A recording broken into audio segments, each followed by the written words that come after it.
যে মিয়ানমার সরকারের সাথে উনি কথা বলবেন এবং এটা ভেরিফিকেশন প্রসেস আছে, সেই ভেরিফিকেশন প্রসেসটা তারা শুরু করেছে কিন্তু ধীর গতিতে। তো সেটা যেন আর একটু দ্রুত গতিতে তারা ভেরিফিকেশন প্রসেসটা করে এবং অবশ্যই আমাদের রোহিঙ্গা জনগোষ্ঠী যারা এখানে বাংলাদেশে আছে, মানবাধিকারের কথা চিন্তা করে, হিউম্যানিটির কথা চিন্তা করে বাংলাদেশের সরকার তাদেরকে অবস্থান দিয়েছে এবং আমরা চাই যে তারা সুস্থভাবে স্বাভাবিকভাবে একটা সেফ অবস্থায় তারা ফিরে যাক তাদের দেশে।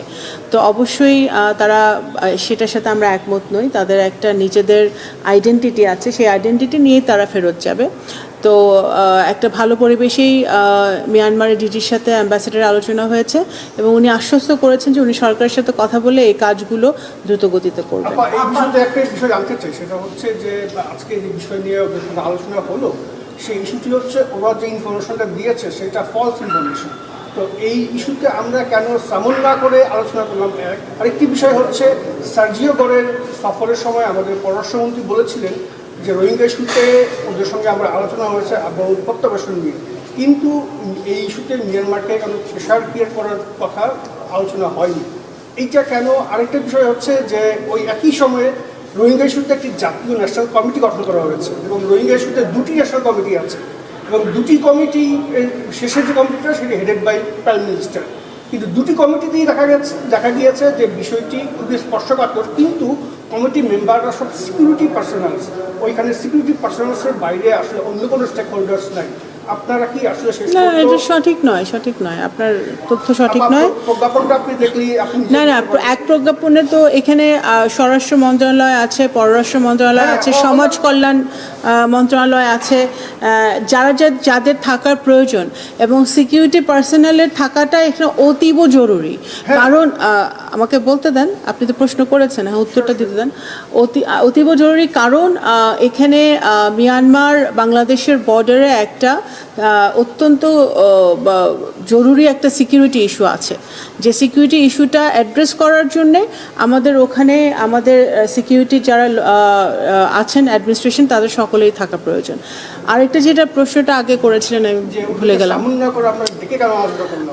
দেখেন, এই দেয়ার আর সাম নর্মস ইন ডিপ্লোমেসি। মিয়ানমার সরকারের সাথে আমাদের যে যোগাযোগটা আছে, যে সেই মিয়ানমার সরকারের সাথে আমাদের এক্সচেঞ্জ হচ্ছে, কমিউনিকেশন হচ্ছে, কারণ আমরা এই রিপ্যাট্রিয়েশনটা শুরু করতে চাই। শুধু সার্জিও গোর না, মাননীয় প্রধানমন্ত্রী যখন চীন সফর করেছিলেন তখন চীনের সরকারও আমাদেরকে অত্যন্ত দৃঢ়ভাবে আশ্বস্ত করেছিলেন যে তারাও মিয়ানমারের সাথে যথেষ্ট পরিমাণ চাপ প্রয়োগ করবে। সার্জিও গোরের সাথে যখন কথা হয়েছে একই ধরনের কথা হয়েছে। সব কথা তো আর আমি জানি না মিডিয়াতে সবসময় সবভাবে আসে নাকি, বাট অবশ্যই একটা আন্তর্জাতিক চাপ যে প্রয়োগ করতে হবে মিয়ানমার সরকারের উপরে, আরাকান আর্মির উপরে, সেটা কিন্তু পরিষ্কারভাবে আমরা সবসময় বলছি এবং আলোচনার ক্ষেত্রে সেটা উঠে আসছে। তো সেটা নয় যেটা উঠে আসে, এটা অবশ্যই আসছে। এবং যেই দুটো কমিটি করা হয়েছে সেই দুটো কমিটি কিন্তু এটা দৃশ্যমান না হলেও বর্ডারে কিন্তু তারা কাজ করছে এবং এই যে প্রতিদিন যে সমস্যাগুলো বর্ডারে হচ্ছে সেই সমস্যাগুলো কিন্তু আমাদের বিজিবি, তারপর ও সদস্যরা, তারপরে আমাদের অন্যান্য যারা ফোর্সের সদস্যরা আছে, আমাদের সেনাবাহিনী আছে, নৌবাহিনী আছে, এরা কিন্তু সবাই এটা টেক কেয়ার করছে।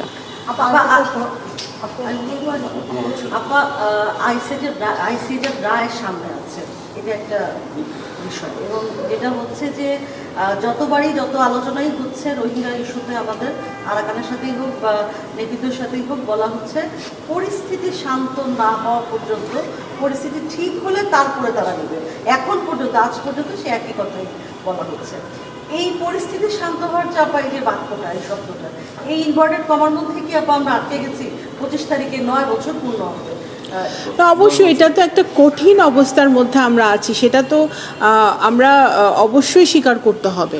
এখন 2017 সালে এই শুরু হয়েছে রোহিঙ্গাদের আসা, সেই 2017 সাল এখন 2026 সাল।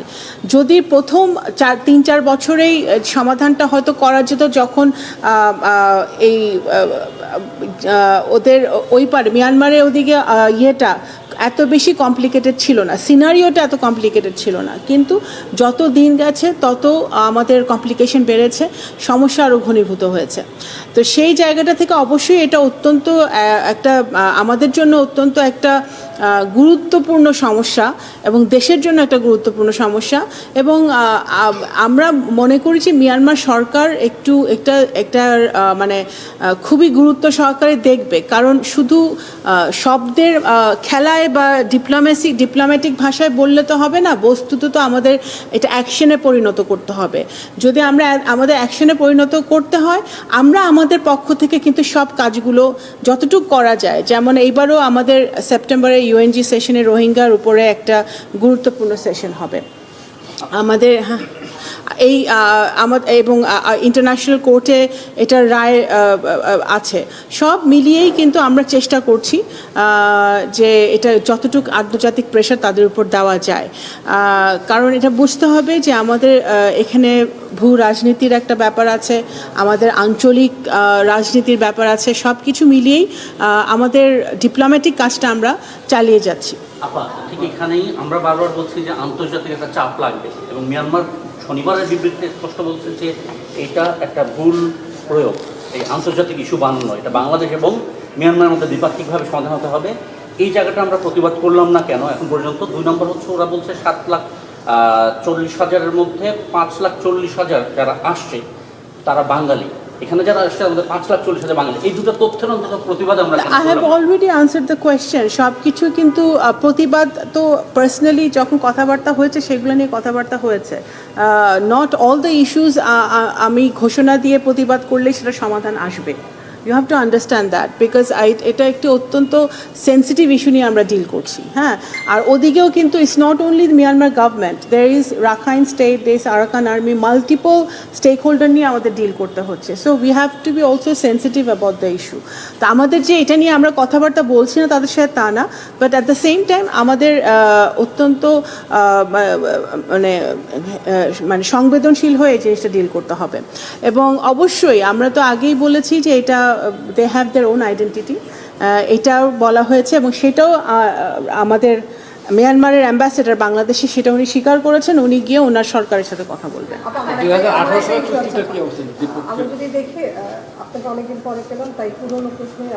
না, পুরনো প্রশ্ন না, আর দ্বিপাক্ষীয় আমি এটা বলিনি।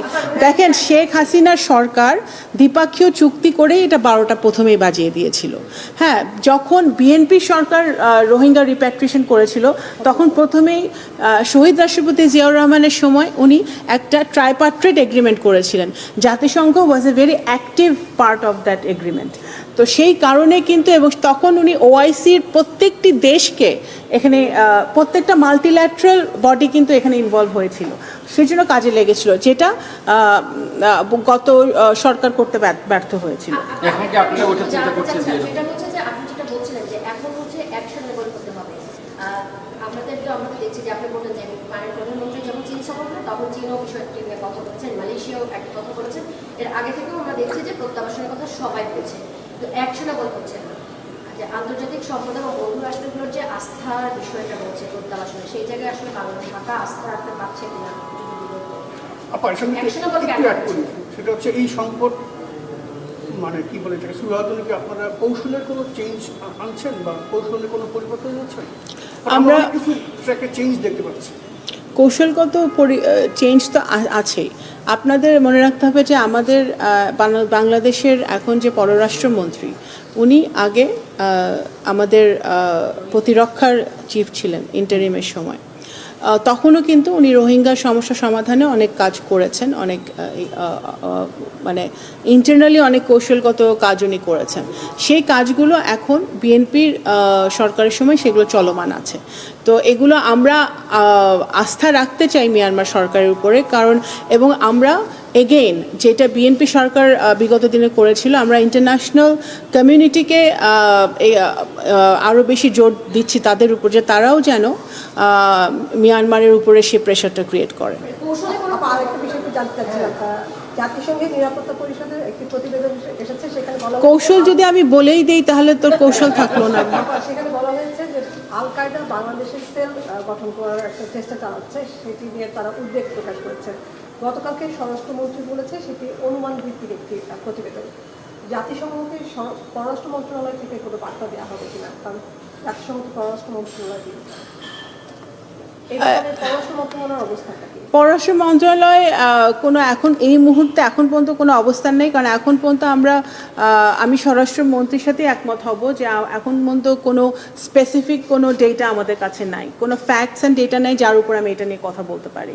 তো এটা হতে পারে, কারণ এইটা তো আমি আরেকদিনও মনে হয় আপনাদেরকে বলেছিলাম যে এটা এই ফ্যাসিবাদ সরকার এটা খুব ভালো করতে পারে এবং এটা তাদেরও একটা প্রপাগান্ডা হতে পারে। তো সুতরাং সেটা আমাদের খতিয়ে দেখতে হবে, এবং এটার উপরে আমার পররাষ্ট্র মন্ত্রণালয়ের কাছে কোনো ডেটা নেই যেটার উপরে ভিত্তি করে আমি কথা বলবো। এবং অবশ্যই আই এম শিওর যে স্বরাষ্ট্র মন্ত্রণালয় এটা নিয়ে কাজ করছে, খতিয়ে দেখছে। জাতিসংঘের কাছে কিছু চাওয়া হবে কিনা তথ্য, মানে তারা কোন বেসে এই প্রতিবেদন তৈরি করলো, সেই তথ্যগুলো ঢাকার পক্ষ থেকে চাওয়া হবে কিনা? জাতিসংঘের অধিবেশনের প্রেসিডেন্টই তো আমাদের পররাষ্ট্রমন্ত্রী, উনি অবশ্যই ওনাদের সাথে কথা বলবেন। এখানে চাওয়া পাওয়ার কিছু নাই। এখানে ওনারা একটা স্টেটমেন্ট করেছেন, যে স্টেটমেন্টের বাংলাদেশ সরকারের কাছে কোনো ভিত্তি নাই, আপাতত নাই, আমরা খতিয়ে দেখব। কিন্তু আবারও মনে করি, আমার বিশ্বাস যে এটা আওয়ামী লীগ সারা জীবনে এই প্রপাগান্ডা করে এসছে, এটা আওয়ামী লীগের অপরাজনীতির একটা অংশ। আমি মনে করি এর বেশি আপাতত আমি এর বেশি কিছুই আমি দেখতে পাচ্ছি না।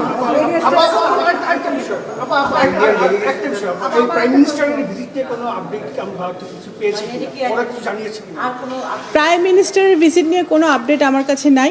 প্রাইম মিনিস্টারের ভিজিট যখন যেই দেশে ঠিক হবে, প্রাইম মিনিস্টারের অফিস থেকে আপনারা জানতে পারবেন। একটা প্রশ্ন, ডেইলি স্টারের সম্পাদক মাহফুজ আলম বলেছেন তার কাছে তথ্য আছে ইন্ডিয়ার একটি টকশোতে যে ভারতীয় প্রধান বাংলাদেশে এসেছিলেন মক্কা চুক্তিতে যেন বাংলাদেশ যুক্ত না হয় সেই বার্তা নিয়ে। পররাষ্ট্র মন্ত্রণালয়ের কাছে এমন কোনো তথ্য আছে? আমার কাছে কোনো তথ্য নেই। বা ভারতের আমার কাছে থেকে কোনো আমরা তথ্য অনুরোধ নেই, এটা করেছেন কিনা? ডেইলি স্টারের সম্পাদককে জিজ্ঞেস করো। না, মানে ভারতের কাছে ওই সোর্সে না, ভারত কোনো রকম আপনাদের অনুরোধ করেছে কিনা বা আহ্বান জানিয়েছে কিনা যে মক্কার এই জোটে যেন আমরা না যাই, বা এরকম ইঙ্গিত অন্তত দিয়েছে কিনা?